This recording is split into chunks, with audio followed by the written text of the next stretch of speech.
이 시간 다 함께 일어나셔서 하나님 주신 말씀 함께 받기를 원합니다. 로마서 강해 16번, 오늘 주신 말씀은 로마서 7장 1절부터 6절까지의 말씀입니다. 한 목소리로 하나님의 말씀 같이 받습니다. 형제들이여, 시작.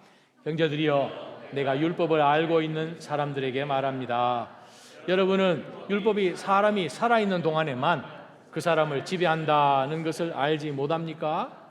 결혼한 여자가 그 남편이 살아있는 동안에는 법으로 남편에게 매여 있으나 그 남편이 죽으면 남편의 법에서 벗어나게 됩니다.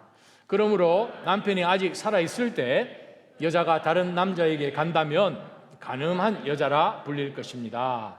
그러나 만일 남편이 죽으면 그 법에서 벗어나게 되므로 다른 남자에게 가더라도 간음한 여자가 되지 않습니다. 그러므로 내 형제들이여, 여러분도 그리스도의 몸으로 인해 율법에 대해 죽은 자가 됐습니다. 이것은 우리가 다른 분, 곧 죽은 자 가운데서 살아나신 분에게 속해 하나님을 위해 열매를 맺게 하려는 것입니다. 우리가 육신에 있을 때는 율법으로 인해 죄의 정욕이 우리 지체 속에서 작용해 죽음에 이르는 열매를 맺게 했습니다. 그러나 이제는 우리가 우리를 옭아매던 것에 대해 죽었으므로 율법에서 벗어났습니다.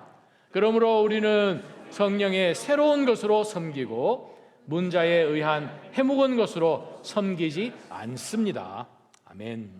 하나님, 오늘 이 말씀을 통하여서 우리 주 예수 그리스도의 그 구원의 역사로 우리가 율법으로부터 자유함의 의미가 무엇인지를 분명히 깨닫고 참 자유를 누리며 진리이신 예수 그리스도를 알기에, 그를 믿기에 진리가 너희를 자유케 한 바로 그 자유를 어떻게 사용해야 하는지를 말씀 가운데 배우고자 합니다.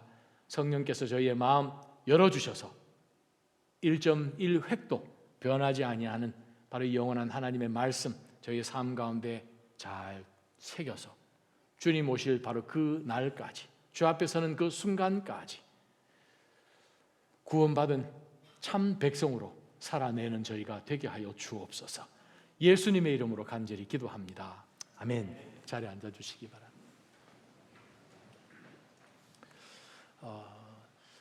일전에 한번 제가 서아프리카에 있는 코트디부아라고 그러죠. 아이보리 코스트라고 번역되는 그 나라에 선교를 한번 간 적이 있습니다. 서울에서 이제 사역을 할 때 영어예배 영어 팀들을 이제 데리고 이제 거기에 있는 피터 박이라는 그 선교사님하고 같이 이제 동행을 하면서 그 선교사님이 그동안 이렇게 세워주었던 그러한 교회 또 선교지들을 다니면서 또 감사한 것은 그때 막 한국에서 이제 시작되었던 어떤 한 회사 영원이란 그 기업이지요. 노스페이스 회사 있죠. 노스페이스, 한국의 노스페이스 그 회장님 딸이 이제 좀 영어 예배 또 잘 섬기는 자매라. 그 노스페이스에서 저희에게 한 30개 정도 배낭을 그냥 도네이션을 했어요. 자켓하고. 그래서 그거 이제 다 들머지고 이제 각 이제 아프리카 지역에서 섬기는 모든 목사님들이 또 필요하니까 저희가 그것도 이제 전달도 해드리면서 한 2주 동안 저희가 선교를 했었습니다. 이제 선교 마지막 부분에서 우리가 이제 쉬는 하루가 있어서 그 코트디부아에 있는 동물원을 저희가 한번 간 적이 있었습니다. 동물원 출발하기 전에 피터 선교사님이 이제 우리를 모아서 이제 말씀을 하시면서 제가 여러분께 워닝을 합니다.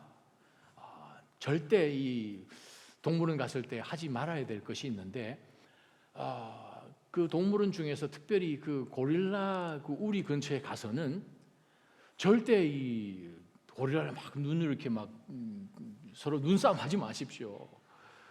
그리고 고릴라가 잘못 생각하는 뭐냐면 절대 이를 보이면 자기를 화를 내게 만들기 때문에 아주 그냥 큰 일을 당하는데 사실 몇 년 전에 이 중국 관광객들이 와가지고 돌을 좀 던졌습니다. 그래서 이 고릴라가 기가 막히게도 수십 명, 수백 명 중에서 동양인들을 찾아낼 수 있다는 거예요. 그래서 절대 하지 마세요. 눈 이렇게 쳐다보고 이렇게 이 내고 절대 그러면 안 됩니다. 그리고 이제 우리 동물원으로 갔는데 그 얘기를 들은 이 정 목사가 어떻게 했을 것 같습니까? 제가 속으로 생각해, 선교사님 농담도 아니 무슨 고릴라가 우리 사례 이렇게 했다고 막 화를 내고 그러니까 참 목사도 못됐어요. 선교사님 그러면 네 하고 안 해야 되는데 그곳에 가가지고 하고 싶은 거예요. 그래서 이제 우리 팀을 이제 가자 돌격해가지고 다른 동물도 다 있는데 고릴라부터 먼저 갔어요. 갔더니 우리보다 먼저 한 무리의 사람들이 와가지고 고릴라를 막 이렇게 약을 올리고 있었어요. 그러더니 고릴라 몇 명 그 중에 한 놈이 그냥 화가 나가지고 씩씩씩씩 되는데 우리 동양인들이 그곳에 도착을 물론 이제 뭐 미국 자매들 형제들도 몇 명 있긴 했는데 갔더니 전 고릴라가 물론 두뇌가 참 좋긴 한데요. 돌을 주워다가 그때 제가 동영상을 못 찍은 게 정말 천추한인데 팔을 쉥쉥 둘려가지고요. 한두 번 해본 솜씨가 아닌 거예요. 돌을 던지는데 돌이 우리 주변에 있는데 돌이 막 폭폭 떨어지는 거예요. 그리고 뭐 우리 홍대 박사는 했죠. 선교사님이 돌 던진다는 얘기는 안 했었거든요. 그냥 거기 절대 하지 마세요. 큰일 납니다. 그랬는데 우와. 도망가면서 제가 생각한 거 고릴라 조금 더 구경하고 싶었는데 저 사람들은 도대체 뭐냐. 그 사람들에 대한 원망도 마음이 생기고 이 고릴라에 대해서 정말 좀 화도 나고 근데 이제 그 상황을 이제 생각해 보면서 참 우리 속에 있는 이 죄성이라는 것은 하지 말라 그러면 더 하잖아요. 꼭 하지 마세요. 거기부터 먼저 가고 뭐 목사라고 예외가 절대 아니더란 말이죠. 성경에 나온 이 하나님의 말씀 우리에게 믿음 가운데 거룩하게 살라고 내가 거룩하니 너희도 거룩하라 해가지고 주신 the law 하나님의 그 율법 바로 그 말씀을 우리에게 주셨는데 이 말씀 때문에 우리가 그 이전에는 죄인지도 모르고 그냥 막 하다가 그렇게 하지 말라고 주신 말씀이 딱 우리 가운데 오니 이제는 이게 뭔지 알아요. 안 좋은 건지. 근데 희한한 것은 우리 속에서 그걸 빽 둘러가지고 똑같은 짓을 하든지 아니면 그거를 정당화 시키든지 아니면 그것을 좀 기가 막히게 다른 말을 붙여가지고 뭐 다른 사람이 나를 화를 나게 해가지고 막 쏘아붙이면 다른 사람이 저 사람 성격 나쁘다 그런데 우리는 뭐라고 이야기합니까? 저는 맺고 끊는 게 분명합니다. 뭐 이런 식으로 막 말 바꿔가지고 우리 막 정당화 시키잖아요. 왜 이 죄성이 우리 가운데 있다는 거죠. 사실 우리가 그 동물원 갔을 때에 먼저 와가지고 그냥 하던 사람들 때문에 우리가 이제 방금 도착했는데 돌 맞을 뻔 했잖아요. 그런 가운데서 사실 우리는 이 사람들한테 너네들 왜 그러냐, 우리 동양인 뭐 다른 취급하냐, 막 이렇게 막 싸울 사실 수도 있는 그런 상황이죠. 비슷하게 우리가 신앙생활을 해가는 가운데에서 우리가 똑같은 죄성을 가졌지만 우리도 그 사람들 좀 너도 뭐 똑바로 못하면서 왜 나보고 하느냐라고 하는 식으로 막 대들 수 있는데 그리스도인이기 때문에 우리는 얼마든지 그런 순간 속에서도 그리스도인에게는 우리의 죄성을 이길 수 있는 선택권을 주셨다는 거예요. 그게 은혜입니다. 우리가 예수 그리스도를 통하여서 우리가 거듭났고 하나님의 나라를 우리에게 허락해 주셨고 이 땅 사는 가운데 그 이전에 구질구질하게 살던 정말 못되게 살던 그것이 십자가에 다 못 박아져서 그리스도로 통하여서 다시 한번 born again 된 이 거듭난 삶이 천국의 삶을 미리 당겨서 사는 그 삶이기 때문에 예전 같았으면 대로죠 얼마든지 말로 받아줄 수 있는 그러한 태도로 갖고 살던 것이 이제는 그런 상황이 왔을 때 주님 아시잖아요. 억울해도 그냥 하나님만 홀로 영광 받아주십시오 라고 고백할 수 있는 선택권이 우리에게 주어졌다는 거예요. 지금까지 바울 사도는 사실 우리에게 예수 그리스도를 통해서 구원받는 그 의미가 무엇인지를 설명해 주었죠. 죄가 뭔지를. 모든 사람이 하나님 앞에 나아가기를 원하지만 우리 죄 때문에 죽음이 온 것이고 인간으로 태어났다면 죽음을 피할 수 없으니까 그 죄의 문제를 해결하지 않고서는 하나님 앞에 설 육체가 없지 않습니까? 그래서 바울 사도가 로마서 1장 18절부터 시작해서 3장 20절까지 나오는 그 죄의 문제, 어떻게 하면 이 죄 문제를 해결할 것인가 설명을 해 주었고, 3장 21절부터 시작하여서 5장 마지막 절까지 어떻게 하면 우리가 구원을 받는가, 즉 칭의, 하나님 앞에 의롭다고 칭함받는 justification, 바로 그것을 어떻게 하면 받는단 말인가에 대해서 바울 사도가 집중적으로 설명을 해 주었죠. 자, 저와 여러분은 내가 선해서 하나님 앞에 섰을 때에 justify 되는, 하나님 앞에 칭의를 받는 사람이 아니고, 우리는 부족하고 지금도 sinning Christian이지만 다른 옵션이 있다는 거예요. 다른 선택권이 있다는 거예요. 그럼에도 불구하고 하나님만 홀로 영광 받으시옵소서라고 세상과 다르게 선택할 수 있는 그 은혜를 저희들 안에 주셨기 때문에 우리가 신학적으로 우리가 그리스도 안에 있게 됨으로 인하여서 얻게 된 positional sanctification, 위치적으로 우리가 거룩해졌죠. 저와 여러분, 지금은 progressive죠. 성화라고 신학적으로 이야기를 합니다. 그것이 6장, 7장, 8장이잖아요. 거룩함. 우리가 그리스도를 통하여서 우리가 칭의, 의롭다는 것을 칭함을 받았으면 그럼 어떻게 살아야 됩니까? 어떻게 살아야 되는 그 모습을 바울 사도가 6장에서는 우리는 죄로부터 자유합니다. 예전에는 죄가 우리의 마스터가 되어서, 우리의 오너가 되어서 크고 작은 모든 일들 가운데 죄의 습관과 사단이 죄를 인하여서 우리를 계속해서 생각하는 것마다 악하게 그렇게 살았던 그 모습에서 끊어지고, 죄로부터 자유함, 그것이 성화입니다 라고 설명한 것이 6장 전체였죠. 오늘은 7장으로 넘어왔습니다.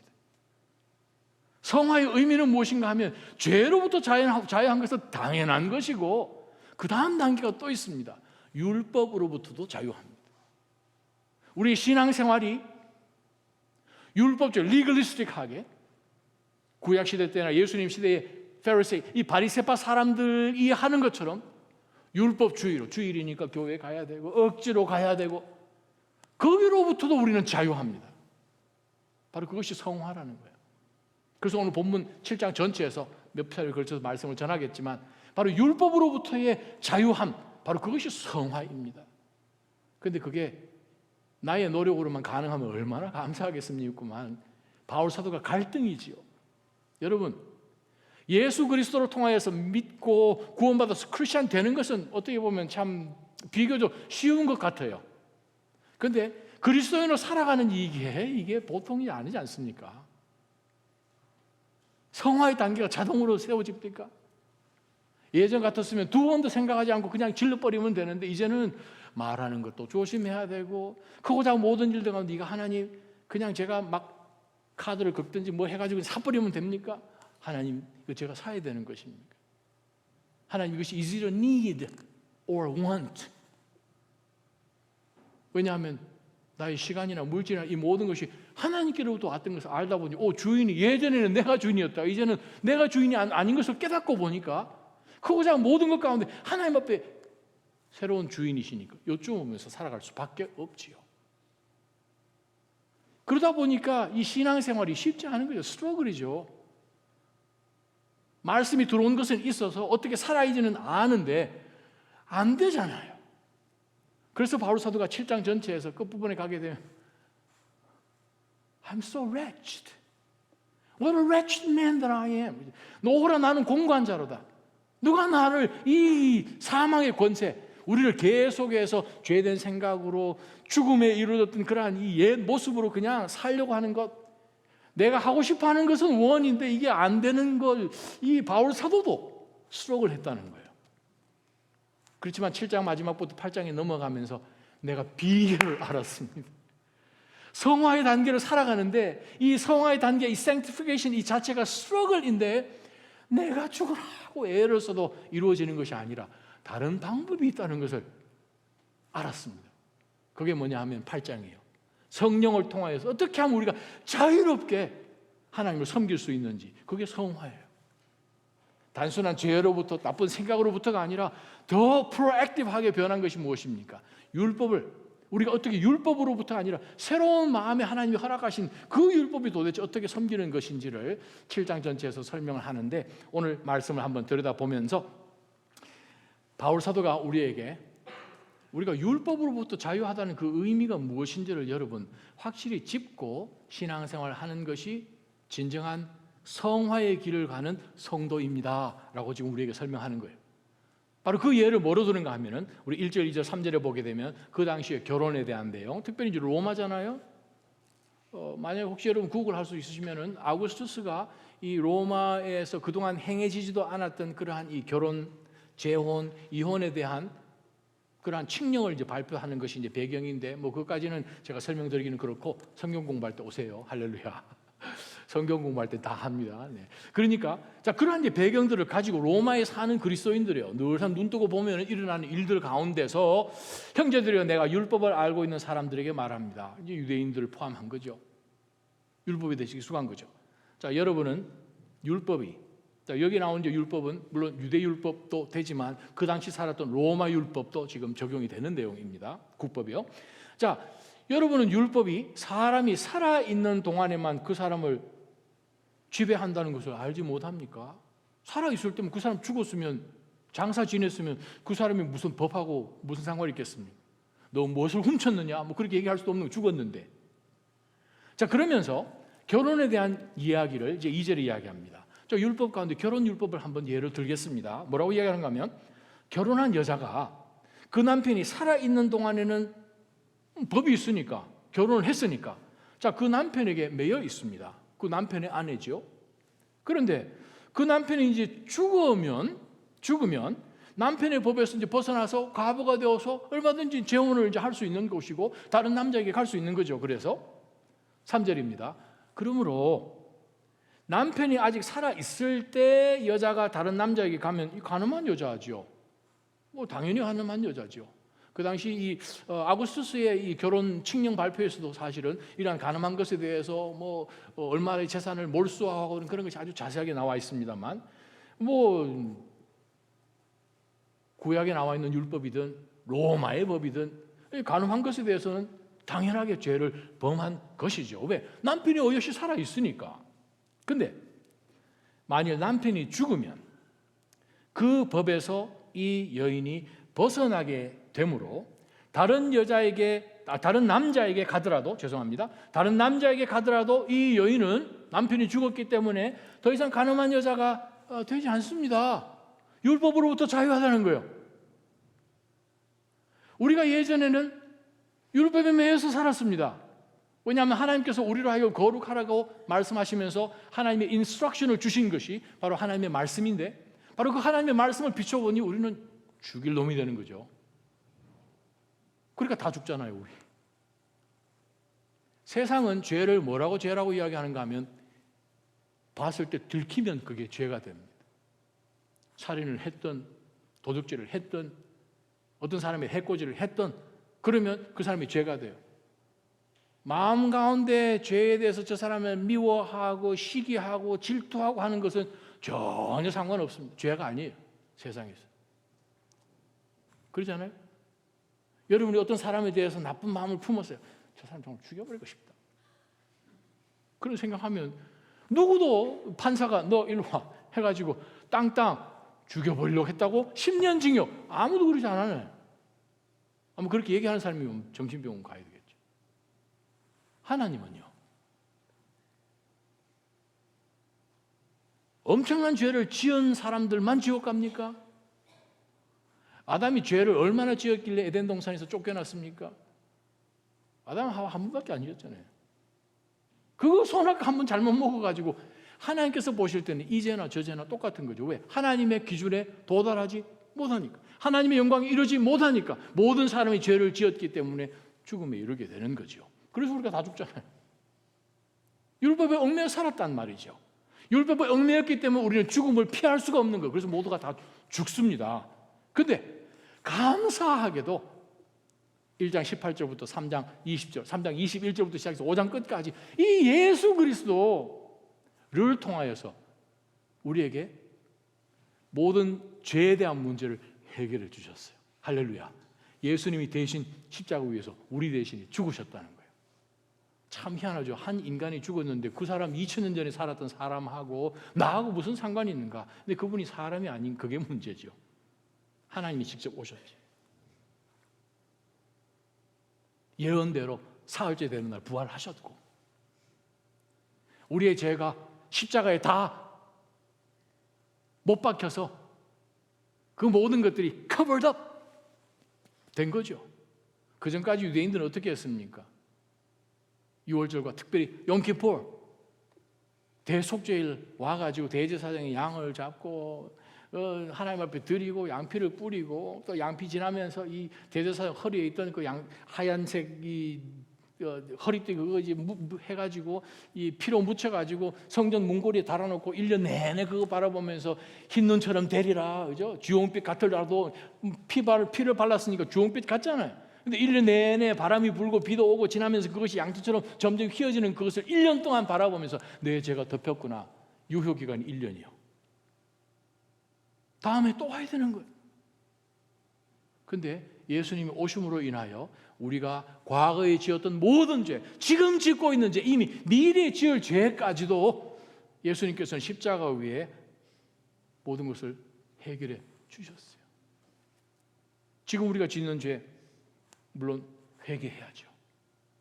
정말 감사한 것은 하나님은 정말 미쁘고 의로우셔서 신실하셔서 우리가 하나님 앞에 죄를 고백하면 다 사해 주시. 다시 한번 펠로십이 시작된다는 거예요. 그 은혜를 우리 가운데 허락해 주셨죠. 요한일서 1장 9절 말씀. 자, 우리는 그러므로 인해서 죄로부터 자유하게 되었고 죽음으로부터 자유해서 새 생명 가운데 살게 하려 우리에게 그리스도와 함께 일어나게 만드신 것이죠. 몇 주 전에 보았던 로마서 6장 4절 말씀이죠. 저와 여러분이 이 성화의 삶을 살아갑니다. 즉 율법으로부터 자유합니다 라는 그 의미가 무엇인 줄 아십니까? 라고 바울이 이야기하면서 율법은 살았을 때 얘기입니다. 그런데 우리가 죽으면 전혀 상관이 없는 문제입니다. 우리는 그리스도 안에서 죽어버렸습니다. 그래서 우리가 그리스도 안에서 다시 살아나는데 우리가 그리스도 안에서 죽어버렸기 때문에 죄에 대해서 해결이 된 거죠. 우리가 지금 사는 이 삶은 예전에 죄 짓고 나쁜 생각 갖고 살던 이 모든 것 끊어진 상관없는 삶인 것을 바울이 이야기하면서 첫 번째 4절 말씀 가운데 그러면 우리가 성화의 삶을 살아간다는, 즉 율법으로부터 자유하다는 바로 그리스도인이라면 어떻게 살아야 하는 것이 맞습니까? 라는 것에 대한 대답을 4절의 바울사는 이렇게 이야기합니다. 그러므로 결론이죠. 그러므로 내 형제들이여 여러분도 누구처럼? 바로 앞에 남편 죽은 아내처럼 이 말이잖아요. 여러분도 그리스도의 몸으로 인해 율법에 대해 죽은 자가 되었습니다. 자, 율법으로 죽었다라는 그 의미는 이것은 우리가 다른 분, 헬라 원어에 보면 헤테로,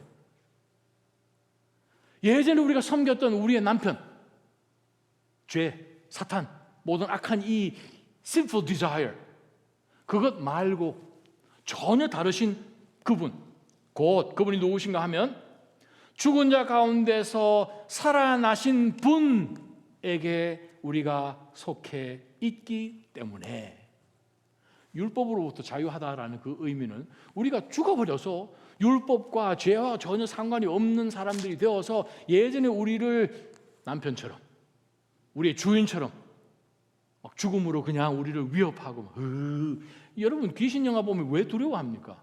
죽음 문제를 해결을 못하니까 두려워하죠. 그리스도인들은 공포 개기 영화 봐도 두렵지 않기를 주님의 이름으로 축원합니다. 가끔 공포 영화 볼 필요가 있습니다. 내 믿음이 진짜인가 검사해야 되니까. 그거 없으면 무섭죠. 새벽기도 때 예배 나오면 바람 소리만 들려도 후후 막 그러잖아요. 우리 교회 약간 그런 소리 나거든요. 새벽 4시 반에 제가 교회 문을 여는데 저는 안 무섭습니다. 여러분도 안 무서울 거예요. 왜냐하면 사탄이 우리한테 뭐라고 할 카드가 없는 거예요. 예수 그리스도께서 십자가 위에서 사탄이 우리를 위협했던 그 죽음이란 카드를 뺏어버렸어요. 예수님이 그것을 십자가에 못 박아버렸어요. 주님이 사흘째 부활하셨어요. 그럼 우리 어떻게 살아야 됩니까? 4절에 바울사도는 이렇게 이야기합니다. 율법에 대해서 죽은 자 됐으니 그 이유는 뭔가 하면 우리가 다른 분, 곧 죽은 자 가운데서 살아나신 분에게 속해 있어서, 그 다음 단어가 헬라 원어 보기에는 힌나라고 되어 있습니다. 힌나라는 말은 영어로 번역하면 so that 말이죠. 결과용법이에요. 우리가 그리스도 안에서 속해 있게 되어서 그러면 그 결과가 무엇입니까? 하나님을 위해서 열매를 맺게 사십시오. 할렐루야. 첫 번째부터 영적 교훈. 율법으로부터 자유하다는 그 의미는 우리가 하나님을 위해서 열매 맺는 삶을 살아야 된다는 거예요. 예전에는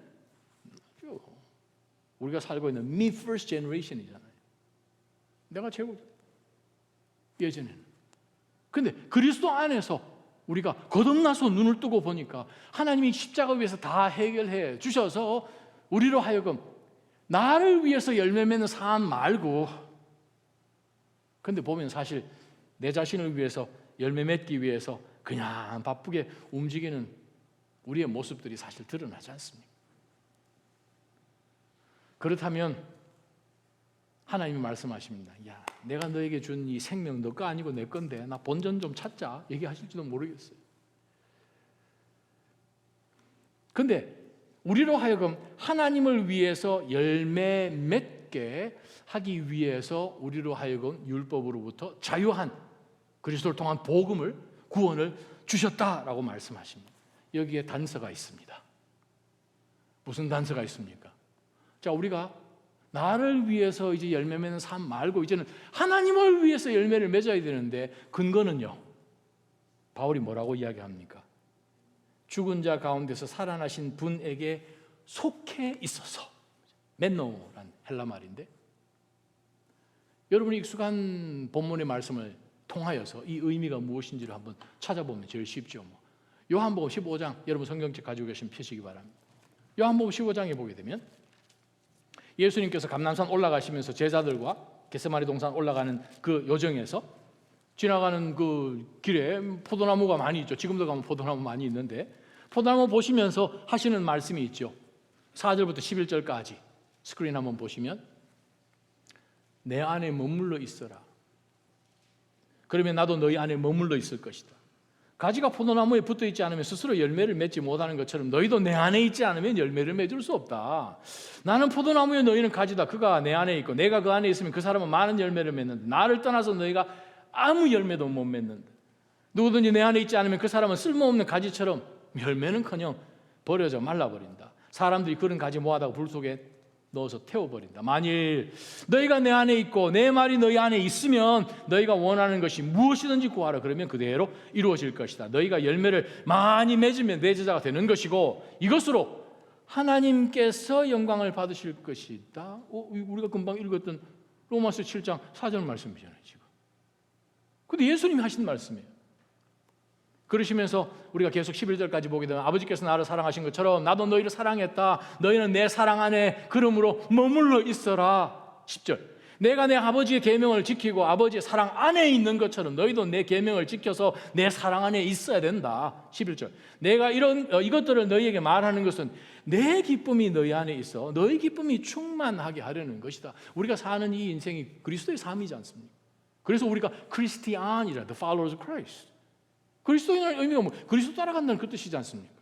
자, 오늘 보면 방금 읽었던 이 요한복음 15장에서 4절, 5절, 6절, 7절, 9절, 10절, 10절 똑같은 단어가 7번 반복됐네요. 멘노, remain, stay, NIV 성경 abide, 머물러 있어야 되는 거예요. 저를 사랑하는 모든 믿음의 성도님들이 그리스도 안에 계속 머물러 있기를 주님의 이름으로 축원합니다. 그리스도께서 드라이브를 거셔야 됩니다. 내가 그리스도 안에 계속 있어서 그리스도 안에 있으므로 내가 앞을 가든 뒤로 가든 그리스도께서 먼저 계심. 우리가 보통 쓰는 말 있잖아요. 코란데오. Standing before the Lord, 이런 뜻이잖아요. 그죠? 하나님 앞에 내가 있다라는 그 정신, 그것을 우리가 놓치지 않고 살아가야 열매를 맺습니다. 바울이 이야기합니다. 죽은 자 가운데서 살아나신 분에게 속해 있어서 so that 하나님을 위해서 열매를 맺게 하기 위해서 우리를 구원하셔서 우리로 하여금 율법으로부터 자유케 하신 것이죠. 그런데 열매를 어떻게 맺습니까? 가지가. 하나님이 분명히 예수님이 말씀하셨잖아요. 나는 참 포도나무요 너희는 가지다. 가지가 열매를 어떻게 맺습니까? 예수님이 설명해 주셨어요. 내 안에 있으면, 붙어 있으면 열매 맺는 것 자동이라는 거예요. 그리스도 안에 머물러 있는 것이 중요합니다. 여러분 삶 가운데 그리스도 안에 계속해서 세상 생각하지 않고 그리스도 안에 머물러 있는 저와 여러분 되시기를 주님의 이름으로 축원합니다. 살아계신 분 안에 속해 있어서 하나님을 위해 열매를 맺게 하려고 우리를 율법에서부터 자유케 하셨습니다. 두 번째 말씀이에요. 5절 6절. 또 우리가 육신에 있을 때는 율법으로 인해서 죄의 정욕이 우리 지체 속에서 작용을 해서 그렇게 살다 보니까 결국은 죽음에 이르는 열매밖에 안 맺혔다는 거예요. 그렇죠. 우리가 예수를 알지 못하고 그냥 우리가 태어나서 그냥 살아가는 것이 내 원대로 그냥 사는 것으로 끝이라고 살아갔으면 그냥 살다 보니까 이 사람도 죽고 저 사람도 죽으니까 죽는 것이 진짜인 줄 아는 거예요. 근데 여러분, 죽음은 아담과 하와가 에덴 동산에서 하나님 앞에 하지 말라라는 그 말씀을 어기고 죄를 지었기 때문에 죄 짓기 전에 하지 마라. 이거 하면 you shall surely다. 너 정령 죽으리라. 근데 믿지 않잖아요. 사단이 와서 거짓말합니다. 지금도 우리에게 이거 하면 인생이 완전 대박나. 이거 하면 정말 모든 것이 달라져. 확 눈이 펴져. 그래서 여러분 그거 받아 먹으면 뭡니까? 마약 뭐 이러잖아요. LA에서 MBC 방송국에서 예전에 한번 인터뷰가 제가 본 게 기억나는데 평생을 마약으로 그냥 하다가 홈레스로 그냥 있는 사람을 인터뷰를 하는데 뭐 위에 이빨 뭐 다 빠지고요. 보면 아주 형편없게 생겼어요. 근데 나이가 몇이냐 물어보니까 40 몇 살밖에 안 됐다는 거예요. 제가 그걸 보면서 최소한 60은 넘었겠다 이렇게 생각되는데 그러면 당신이 지금 그렇게 살아왔는데 가장 후회되는 것이 뭡니까 했더니 결과가 이런 줄 알았으면 저는 처음부터 안 했을 것입니다. 그 얘기를 제가 수십 년 지나고 지금 잊혀지지가 않아요. 다윗에게 나단 선지자가 좀 일찍 나타나서 사고 치기 전에 지붕에 올라가기 전에 나타나서 내일 너 목욕하는 여자 볼 텐데 너가 이렇게 해가지고 나중에 이렇게 돼서 사고 쳐서 너가 낳는 아들도 이렇게 되고 너 인생 가정 자녀들 쪽난다. 요즘 표현으로 할래? 다윗 했겠습니까? 안 하죠. 사단에게 속은 거죠. 그냥 선악과 그거 먹으면 하나님처럼 된다고 막 이야기를 하니까 그런가 하고 눈으로 보고 그것을 취하죠. 요즘 우리가 창세기 묵상하고 있는데 그 단어 계속 보이잖아요. 눈으로 보고 라 그러나 다음에 그것을 하 택하잖아요. 그래서 항상 이렇게 넘어지잖아요. 지금 우리 얼마 전에 봤던 것도 유다가 결혼하는 것도 그렇고 자기 며느리인지도 모르고 취한 그것도 그렇고 똑같은 단어가 계속 반복되어 있습니다. 그렇게 해서 어떻게 됐습니까? 그냥 이거 맛만 본다고 생각했는데 하나님으로부터 쪼개져 에덴 동산에서 쫓겨나 죽음이 와 하나님이 주셔서 경작하는 그런 복을 주셨는데 그냥 엉겅퀴가 그냥 오히려 나타나고 이 인생이 쫑난 거죠. 바로 그것을 바울 사도가 다시 한번 이야기하면서 5절에 우리가 육신에 있을 때는 율법으로 인해서 죄의 정욕이 우리 지체 속에서 작용을 했는데 그러다 보니까 죽음에 이르는 열매밖에 못 맺었다는 거예요. 근데 이제는 그리스도 안에서 다른 열매를 맺어야 되죠.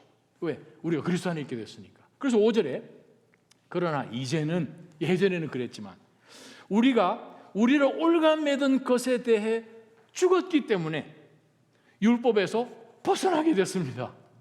율법은 죽은 사람과 상관이 없으니까. 그러므로 또 결론이에요. 5절 6절의 결론. 그러므로 이 6절에 그러므로 호스테라는 단어인데 그러므로 therefore 뭐 이런 표현인데, 그러므로 우리는 성령의 새로운 것으로 섬기고 문자에 의한 해묵은 것으로 섬기지 않습니다. 다른 말 표현하면 우리가 그리스도인이 되었으면 율법에 얽매여서 섬기는 것도 율법에 얽매여서 섬기는 그거 아니고, 종교 행위 그거 아니고, 신앙의 경건이란 표현이 경건의 말은 있는데 모습은 있는데 능력이 없는 그런 것 말고, 바울사도가 이야기합니다. 우리가 율법에서 자유하다는 그 의미는 율법이 예전에 우리를 그냥 겁나게 만들고 너 이렇게 하면 이렇게 된다 막 이렇게 무서워했는데 그것으로부터 완전히 자유하게 되어서 우리가 성령의 새로운 것으로 섬긴다는 거예요. 할렐루야. 여러분의 섬김이 나의 열심, 다른 사람들이 나를 봤을 때 나를 어떻게 인정해주는 그러한 것으로 섬기는 것이 아니라 성령의 refreshment, 성경이 그렇게 번역하면 제일 좋을 것 같습니다. 원어적으로 성령 하나님께서 우리 가운데 새롭게 해주신 것으로 우리를 하여금 섬긴다는 거예요. 다른 말 표현하면 성령 하나님께서 우리 삶 가운데 드라이브를 거쳐서 섬긴다는 거예요. 가끔 우리가 차가 지저분하면 세차를 하러 가지요. 차를 몰고 세차장 앞에 딱 가게 되면 지금까지는 드라이브를 걸고 잘 왔어요. 내 힘으로. 근데 나를 깨끗하게 씻겨주실 세차장 앞에 도착했을 때는 어떻게 해야 됩니까? 자기 힘으로 통과하면 세차가 안 됩니다. 혹시 모르시는 분 계신가 싶어가지고. 여러분도 아시죠? D에서 어디로 놔야 돼요? 뉴트로, N으로 줘야 돼요. 그러면 이 자동차보다도 훨씬 더 stronger 한 엔진이, 벨트가 밑에서 그 차를 들어 올립니다. 그래서 그 안으로 통과하면서 죄 씻음을 받는 거죠. 우리가 그리스도 앞에 다 도착을 했는데 지금까지는 그냥 내가 열심히 팔을 흔들어서 살면 되는 줄 알고 왔다는 거죠. 씻으면 되는 줄 알고. 성령께서 우리에게 드라이브를 걸어주셔야 됩니다. 그러한 삶을 여러분 사시기를 주님의 이름으로 축원합니다. 말씀 한번 찾아보십시다. 예수님이 성령에 대해서 뭐라고 말씀하셨는지요? 요한복음 6장 한번 찾아보십시다. 요한복음 6장 63절.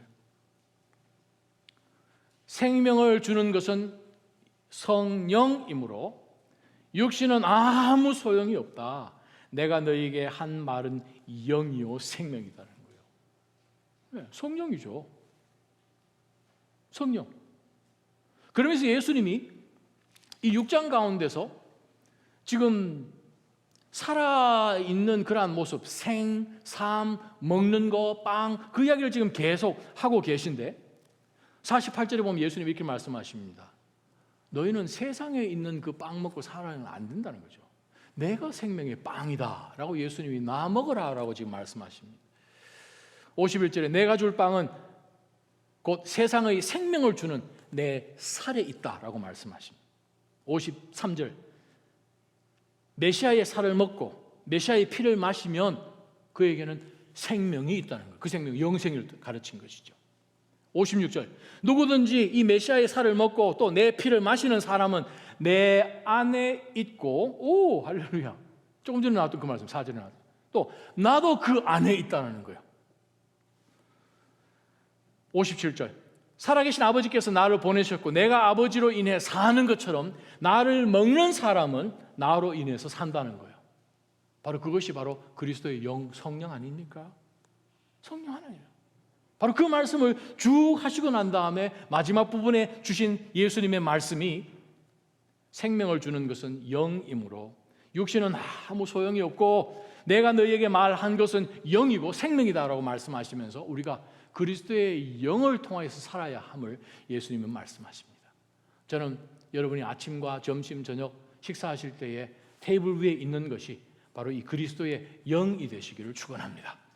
오늘 점심 뭐 먹을까, 저녁 뭐 먹을까 그 염려하기 전에 내가 어떻게 하면 그리스도를 더 먹고 더 마셔야 되는가 하는 그런 고민으로 살아야 되는 것이죠. 에스겔서 한번 찾아보십시다. 에스겔서 36장에 보게 되면 여러분 아시는 분은 아시겠지만 어떤 분은 이런 말씀이 성경에 있는가라고 아마 깜짝 놀라실지도 모르겠습니다. 에스겔서 36장 26절 27절 보면 하나님이 말씀하시기를 내가 너희에게 로마서 7장 6절에 하신 말씀처럼 새로움을 주고 새로운 마음을 주고 너희 안에 새로운 영을 줄 것이다. 마치 우리가 구약에서 보는 로마서 7장 6절 같지 않아요? 내가 너에게 새로운 마음을 주고 너희 안에 새로운 영을 줄 것이다. 내가 너희 육신으로부터 돌과 같은 굳은 마음을 다 죽여버리고 없애버리고 너희 안에 살처럼 부드러운 마음을 줄 것이다. 27절. 그리고 내가 내 성령을 너희 안에 주어서 너희로 하여금 내 율법을 따르며 내 율법을 지키고 행하게 만들겠다. 무슨 뜻입니까? 하나님 주신 이 말씀은 내 열심으로 지킬 수 없다는 거예요. 내 열심으로 지킨다면 그것은 아직까지 율법에 매여 있는 것이 되겠죠. 그러나 우리 안에 계신 성령 하나님께서 우리로 하여금 그 율법을 지키게끔 해 주심을 바울 사도는 바로 이 로마서 말씀을 통하여서 우리에게 주시면서 두 번째 우리가 붙들 영적 교훈이 무엇입니까? 우리가 성령의 새로운 것으로 섬길 때에 우리가 정말 하나님 안에서 구원받아서 율법으로부터 자유한 정말 성화의 길을 가고 있는 성도인 것을 우리에게 보여준다는 것이죠. 하루는 병아리가 아빠 닭에게 이렇게 질문을 했습니다. 아빠, 우리는 왜 머리에 이렇게 벼슬이 있지요? 했더니 아빠가 병아리에게 얘기합니다. 적들에게 우리의 위험을 보여주기 위해서 머리 위에 벼슬이 있는데 아빠 그러면 우리 이 부리가 왜 이렇게 날카롭죠? 우리를 공격하는 원수들을 아주 그냥 하기 위해서 이게 있다. 와, 아빠 우리 목소리는 왜 이렇게 아빠 아침마다 되면 꼭요 목소리 왜 이렇게 커요? 우리의 적을 기선에 제압하기 위해서 목소리가 크다는 거예요. 병아리가 가만히 생각하다 아빠 근데 우리는 아직 왜 이 양계장에 갇혀 있어요? 이렇게 굉장한 사람들인데 왜 갇혀 있다는 거예요? 어느 책에서 나온 이야기예요. 이렇게 굉장한 역사가 일어난 그리스도인인데 우리의 신앙이 닭장 우리 안에 있는 신앙이 아닙니까? 혹시라도 주일날 모였을 때는 재밌고 우리끼리 박수치고 우리끼리 할렐루야 하고 월요일부터 토요일까지는 아유 하나님 조금 옆에 셋어사이드하고 내가 지금 급하니까 굉장한 건 알겠는데 신앙은 신앙이고 생활은 생활이고 우리의 생활을 그리스도께서 당신의 피로 사셨습니다. 우리의 삶 전체가 그리스도의 것입니다. 그리스도 안에 계속해서 끊임없이 머물러 계시기를 축원합니다. 그래야 성령의 열매를 맺습니다. 성령께서 우리에게 드라이브를 거셔서 내가 주체가 되어서 사는 인생 말고 그 재미없잖아요. 성령께서 우리가 상상도 하지 못하는 그곳이 사망의 음침한 골짜기든 원수의 목전이든 우리를 이끄셔서 결국에는 우리를 위해서 십자가 지신 바로 그리스도께서 영광 받으시는 바로 그 삶을 사시기를 주님의 이름으로 축원합니다. 기도하십시다. 하나님 아버지여, 저희가 예수를 믿되 확실하게 믿게 해주시고 주를 섬길 때